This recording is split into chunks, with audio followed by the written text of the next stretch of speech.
Bonjour, bienvenue sur ma chaîne. Philippe de la chaîne Phil Voyance fait une sorte de tirage que je trouve vraiment intéressant qui s'appelle la roue astrologique où on analyse toutes les sphères de la vie d'une personne. J'ai décidé de me lancer à vous présenter un tirage de ce genre et j'ai choisi Donald Trump. Alors ici, pour la maison 1, c'est la maison qui nous parle de son état d'esprit, sa situation actuelle avec le jugement. Ça fait référence à l'annonce de sa victoire et la bague qui parle de son engagement.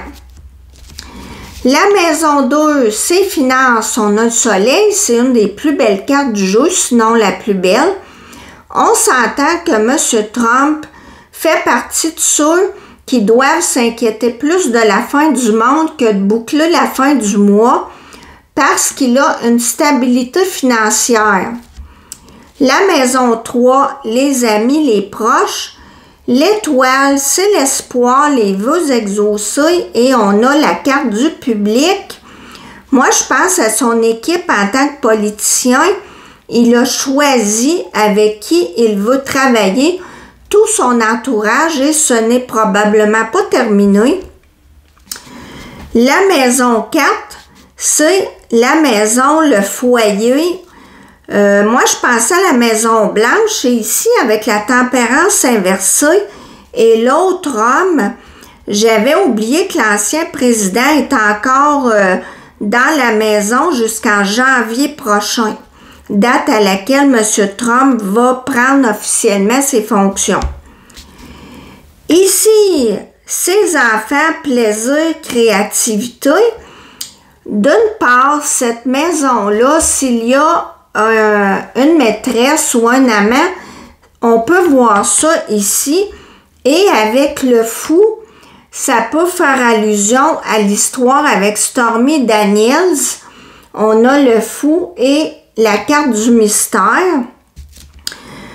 Et si on pense d'une autre part à ses enfants, leurs enfants au couple Trump sont majeurs et avec la carte mystère, les mots perte et sortie, ils sont majeurs, autonomes. On les voit peu, on ne sait pas grand-chose à leur sujet. La maison 6 ici, c'est le travail, la santé.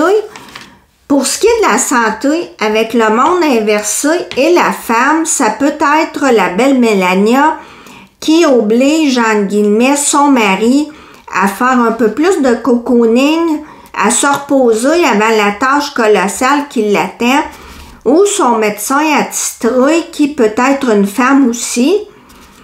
Et si on pense au travail, on s'entend qu'il y a beaucoup de monde contre lui.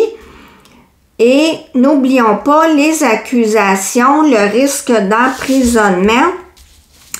La maison 6, c'est associé avec la maison 10 ici. Et on a, à propos du travail justement, la carrière, la réussite sociale avec la mort. Non, ce n'est pas le décès de M. Trump, du moins je ne le souhaite pas, je ne pense pas, mais plutôt un grand changement pour lui. Il passe à autre chose complètement et avec le travail, évidemment, il va devoir s'atteler à la tâche. Et ici, avec le monde inversé, il ne peut pas encore faire tout ce qu'il veut parce qu'il n'est pas en place officiellement. C'est associé également avec la maison 12 qui représente les choses cachées, c'est la maison des problèmes. Avec le magicien inversé ou battleur, c'est quelqu'un qui ne sait pas trop faire les choses correctement. Je ne sais pas si ça fait référence à ses paroles incendiaires. Et c'est surtout un beau parleur, prêt à nous dire n'importe quoi pour nous vendre sa salade. La carte qui va avec est très intéressante. C'est la découverte. Peut-être que ses électeurs vont soudainement voir des choses. On continue. Ici, on a la maison 7. C'est le couple avec l'ermite inversé. Ça peut être quelqu'un qui a envie de s'échapper d'un enfermement. J'avais vu lors d'un précédent tirage que moins il passait de temps avec sa femme, mieux il se portait. Et ça parle aussi de quelqu'un qui est centré sur soi, l'ermite inversé. Comme on dit, la famille est complète, on a la réussite, les enfants sont autonomes, Donald pense à lui. J'ai pigé une carte de l'oracle Tendu pour le relationnel et pour moi, cette carte représente la complicité et voyez-vous, on dirait que sa femme a un regard implorant du genre « s'il te plaît, ne te représente pas ». Je sais que elle n'a pas l'intention d'aller demeurer à la Maison-Blanche à temps plein.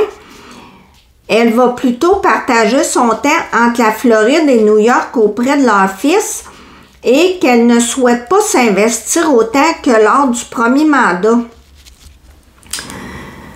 On continue. La maison 8, ici, c'est force vitale à M. Trump, le pouvoir, santé mentale, sexualité, tout ça est bloqué avec la roue de fortune inversée qui parle de situations hors de son contrôle, avec la nuit des choses cachées. Maison 9, spiritualité, voyage. Le pape, c'est une bonne carte, c'est la protection, c'est quelqu'un qui occupe une haute fonction et avec la maison, en termes de valeur, c'est quelqu'un pour qui la famille, c'est important. Finalement, on termine avec la maison 11 ici, qui nous parle des appuis, les projets. On a le diable inversé. Le diable, c'est quand on essaie de se libérer de ses dépendances. Est-ce que les gens qui l'entourent ne sont pas fiables, sont peut-être intéressés plus par l'argent, parce qu'ici, on a l'abondance, les salaires, les revenus. En tout cas, ses intentions de projet pourraient être très louches et possiblement liées à l'argent. On sait aussi qu'il est très protectionniste. Pour lui, le libre-échange, par exemple, ce n'est pas vraiment dans ses objectifs. Il vise plutôt à en couper le plus possible. Voilà, j'espère que vous avez apprécié ce tirage. N'hésitez pas à m'en faire part dans la barre de commentaires. Likez, abonnez-vous. Merci, à la prochaine!